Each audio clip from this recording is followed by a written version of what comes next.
दोस्तों, old is gold में आपका मैं स्वागत करता हूं। आज का स्वास्थ्य संबंधी चर्चा में मैं आपको विशेष जानकारी देखिए। एक बात बताते हैं कि आदमी को, इंसान को कोई भी रोग क्यों न हो, उसका ताल्लुक उसके पेट से अवश्य होता है। अब कई दफ़ा तो मालूम हो जाता है, कई दफ़ा मालूम नहीं होता। इसलिए आदमी को अपना पेट है उसको दुरुस्त रखना चाहिए। दुरुस्त रखने के लिए एक आपको अंट संट कोई चीज़ नहीं खानी है।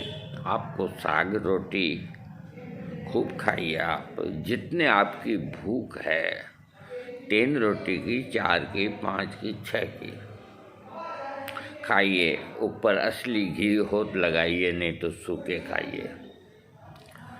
सब्जी सब तरह की खाइए, कोई दिक्कत नहीं।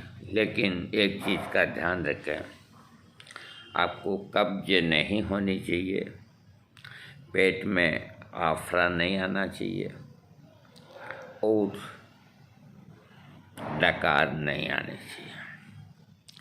तो कब्ज एक बहुत बड़ी समस्या बनती है। और कब्ज जब भी होती है कि अपने खान पान में, खाने के अंदर जो लेग्जिटिव चीज़ें हैं उनको नहीं लेते और जो मल को बांधने वाली चीज़ें हैं उनका प्रयोग करते हैं।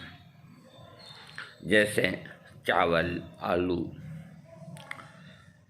अगर उनकी जगह आप सलाद अधिक लें या सब्जी पालक की अधिक लें, तो जो खुराक होती है आदमी की, जो वो खाना खाता है, तो सबसे पहले अपने डाइट को लेग्जिटिव बनाएं।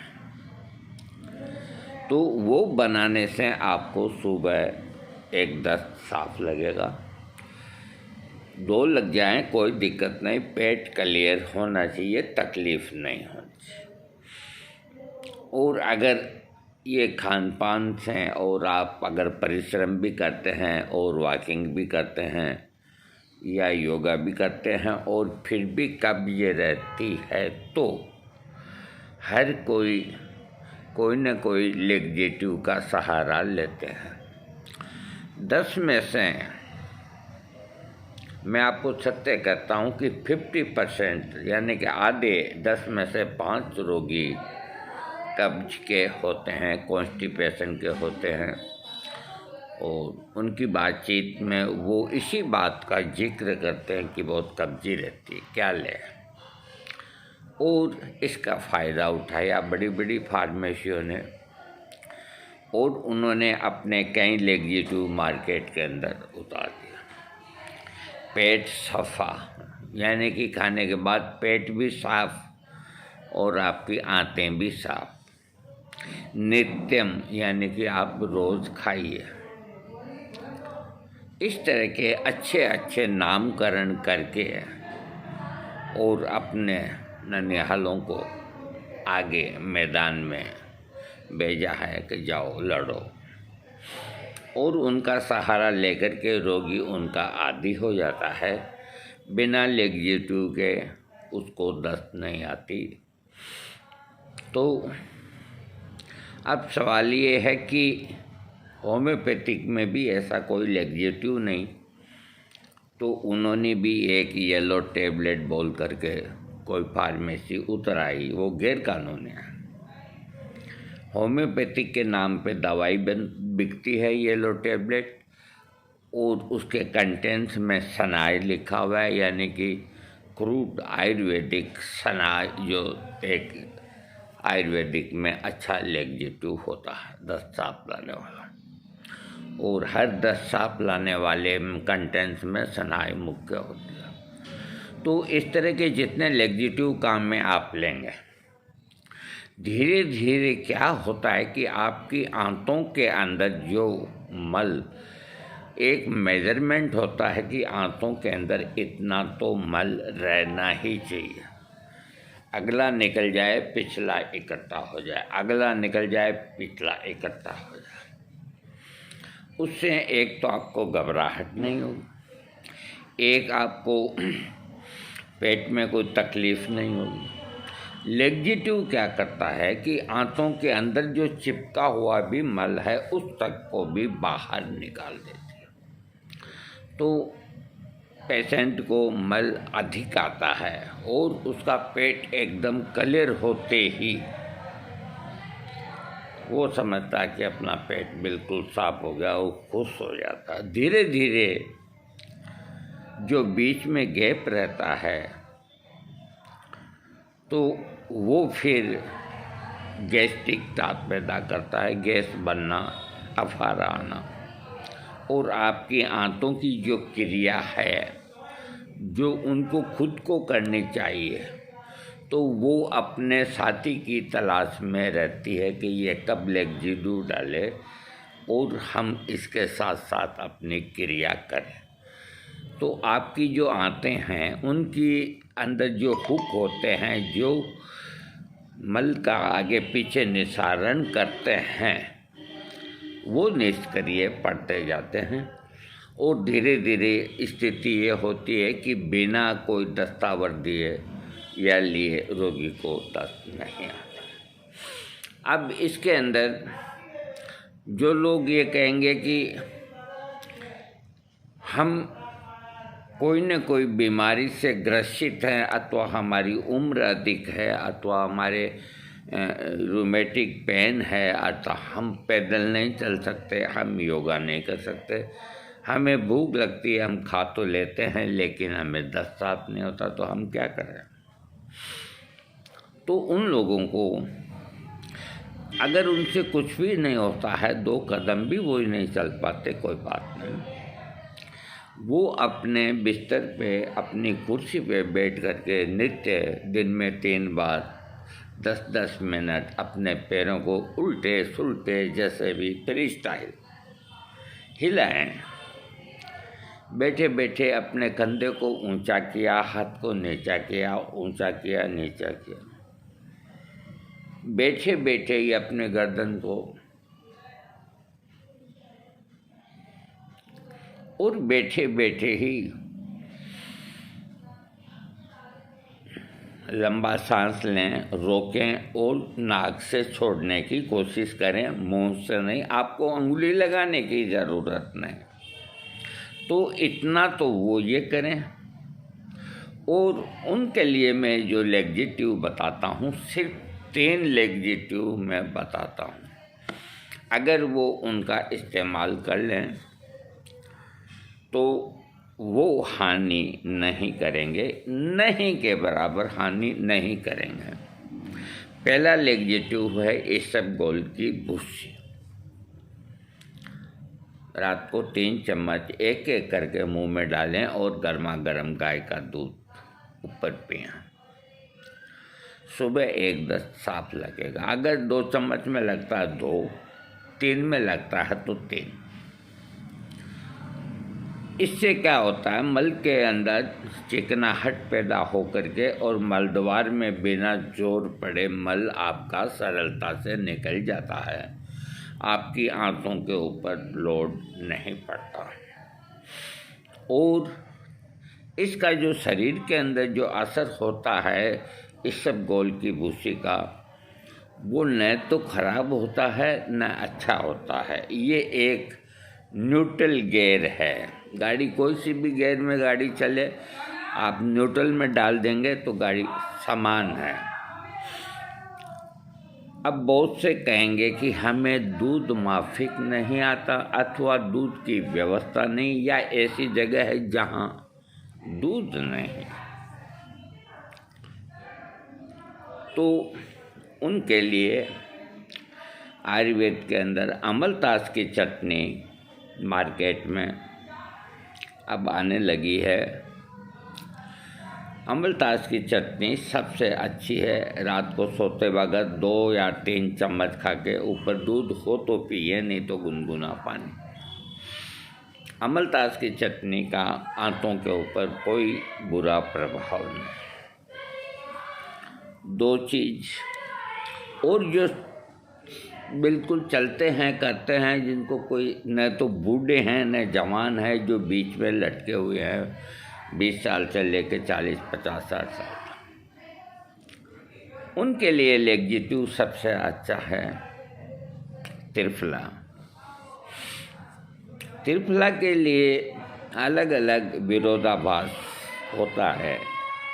कहीं कहते हैं कि इसको पानी से लेना चाहिए, कहीं अपने त्रिफला ब्रांड के ऊपर लिखते हैं कि इसको दूध से ले सकते हैं, कहीं लिखते हैं कि इसको आप गुनगुने पानी से कैसे भी ले सकते हैं, अलग अलग सब अपने तरीके से। अब त्रिफला इतनी अच्छी चीज़ है, तो ये जब तीनों मिल गए तो कॉम्बिनेशन बन गया हरड़ बहेड़ा आंवला। अरे जब ब्रह्मा विष्णु महेश मिलते हैं तो फिर और क्या घटा। तो ये तीनों मिलने से त्रिफला आपको आंतों को और आपको कभी हानि नहीं करेगा। लेकिन आप इन तीनों में से एक ही कोई चीज़ से खा करके अपने पेट की शुद्धि नहीं करें। 10-5 दिन की बात हो रहा है, लंबे समय तक। अब त्रिफला के अंदर प्रॉब्लम क्या आती है? त्रिफला की आदमी 3-4 ग्राम की एक चम्मच मुंह में लेके बड़ी मुश्किल से वो इतना तो मुंह बिगाड़ेगा, रोज जैसे कोई उसको है जो सजाए मौत मिल गई। इस तरह से वो मात्र 2 ही दिन लेगा, तीसरे दिन वो डब्बी पड़ी रहेगी और अटाले में जाएगी। ये सबसे बड़ी एक दिक्कत आती है। बाज़ार में कई कंपनियों ने त्रिफला से बनी हुई टेबलेट्स मार्केट में दी, वो कामयाब नहीं है। उसके कामयाब न होने के कारण उसको पता नहीं किस मटेरियल से चिपकाया गया है कि मैंने एक फार्मेसी का त्रिफला टेबलेट पानी के अंदर डाल करके और 10 घंटे तक रखा और वो गोलियां वैसी की वैसी नीचे पड़ी, नहीं गली, तो वो इतनी सख्त हो जाती है। फिर गोली का एक दायरा होता है, इतनी इतनी आप 1 ले लेंगे, 2 ले लेंगे, 3 ले लेंगे, 7 नहीं लेंगे। अब मैं इसके लिए आपको सबसे अच्छा उपाय बताता हूँ कि त्रिफला का आप प्रयोग भी कर सकते हैं और इन फालतू चीज़ों से आप बच सकते हैं और आप अपने स्वास्थ्य को बेहतर बनाए रख सकते हैं। आप 100 ग्राम त्रिफला ले आइए। 100 ग्राम त्रिफला को एक बढ़िया साफ थाली के अंदर खाली कर दीजिए और उसके अंदर इतना ही अच्छा शहद डालिए। देखो, जो जिनको डायबिटीज़ नहीं है उनके लिए शहद है, उनके लिए भी बताऊंगा मैं। शहद डालिए, इतना ही डालिए जितना वो एकदम जैसे गेहूं का आटा गूंथते हैं ऐसा वो पाउडर हो जाए। और फिर उसको हथेली से यूँ लंबी करके और उसकी रोड बनाइए 5-7, और रोड बना के 2.5 ग्राम की गोलियां बना लीजिए। आप अंदाज से ही बना लीजिए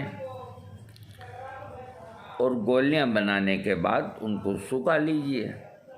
और गोलियां दोनों हाथों से भी बन जाती है और यूँ भी बन जाती हैं। मैं आपको दिखाता हूँ, हाँ मैं आपको दिखाता हूँ किस तरह की गोलियां बनानी है। देखिए,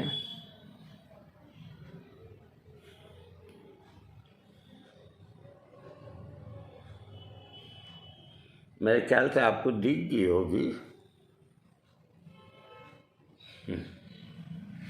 ये इस तरह की मैं आपको हाथ में लेके दिखाता हूँ।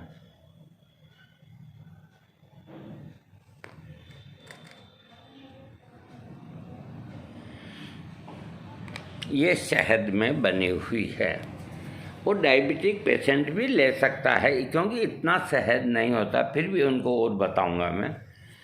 तो ये गोलियां बना लीजिए और इनको सुखाने की ज़रूरत नहीं, आप डिब्बी में ऐसे मैंने जमा रख दीजिए। और रात को आप पहले एक गोली खाइए, ऊपर आपकी इच्छा हो तो दूध पीजिए या गुनगुना पानी पीजिए, फिर दूसरी गोली खाइए। 2 गोली खाने का मतलब हुआ आपने 5 ग्राम त्रिफला आपके पेट में गया। अगर उससे आपको दस्त लग जाती है तो आप वहीं तक सीमित रहें, एक ही टाइम रात को लें। और अगर 2 से दस्त आती है लेकिन साफ नहीं आती है तो 3 गोली कर दें। मैं समझता हूँ कि 3 गोली का मतलब 8-9 ग्राम होने के बाद फिर कोई नहीं रहेगी। लेकिन अगर किसी का कोठा यानी कि पेट कुछ गड़बड़ से या कुछ खाने पीने से अगर उसकी इच्छा है कि आज खुल के हो दस्त, तो 4 गोली खा लीजिए एक एक करके। अब ये न तो अटकेगी, न भटकेगी और न आपका मुंह खराब होगा। और जैसे ये ख़त्म होने को आए आप फिर बना लीजिए। और त्रिफला आप अच्छी से अच्छी फार्मेसी का लेवें, साफ़ सुथरा। इनके ऊपर तो मैंने ये चांदी के वर्क से कोटेड कर दिया है, वैसे खूबसूरत बनाने के लिए, क्योंकि मुझे खूबसूरती पसंद है। अब बुरा नहीं माने, देखो मजाक की आदत होती है, तो आपको कोई ज़रूरत नहीं वर्क लगाने की होती। आप तो सिंपल गोलियां बना लें और ऊपर लिख दें त्रिफला, तो ये पूरी सुखाने की भी ज़रूरत नहीं, हल्की नमी रहे, इनमें कोई ख़राब नहीं होगी क्योंकि इसमें त्रिफला और शहद है। तो एक आयुर्वेद में कहावत है कि हरड़ बहेड़ा आंवला घी शक्कर से खाए, हाथी दाबे खाक में 100 कोस ले जाए। यानी कि जो त्रिफला का प्रयोग करता है, हरड़ बहेड़ा आंवला घी शक्कर से खाए, हाथी दाबे काख में, काख बोलते हैं ये बगल, जहाँ बाली ने रावण को यहाँ दबाए रखा था, ये हाथी दाबे खाक में 100 कोस ले जाए। तो देखो हाथी बगल में तो नहीं आता, 100 कोस पे नहीं ले जाया जाता, लेकिन एक कहावत है कि आप त्रिफला का प्रयोग करेंगे तो आप ये मत देखो कि आपका पेट ही साफ होता है। नहीं नहीं नहीं नहीं, आपके शरीर के अंदर आपकी इम्यूनिटी पावर बढ़ेगी, आपका कभी गला खराब नहीं होगा, आपको कोई छोटी मोटी बीमारी नहीं आएगी। और ये सबसे बड़ी बात है, वीर्य को बढ़ाने वाली चीज़ है। अरे इतनी सस्ती चीज़, इनका प्रयोग तो नहीं करते और पेट सफा खाते हैं, येलो टेबलेट खाते हैं, नित्यम खाते हैं, कुर्स मुलायम खाते हैं, तरुणी कुसुमाकर खाते हैं, सनाई की फक्की लगाते हैं। अरे क्या ज़रूरत है, इस पेट को क्यों ख़राब कर रही हो। बस वीडियो बड़ा हो गया, आप सब्सक्राइब कर दो।